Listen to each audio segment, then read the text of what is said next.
அம்சமாக இருக்கும்.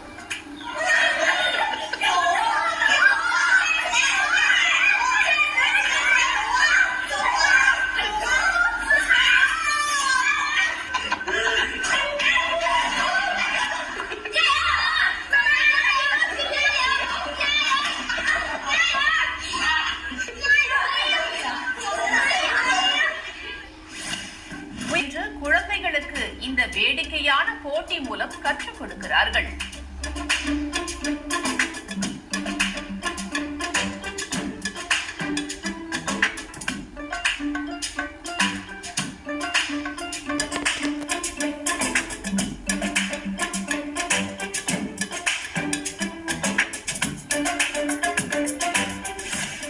அருவியில் நீர் கொட்டும் அழகை இப்படி பருந்து பார்வையில் ரசிக்க ஒரு துணிச்சல் வேண்டும்.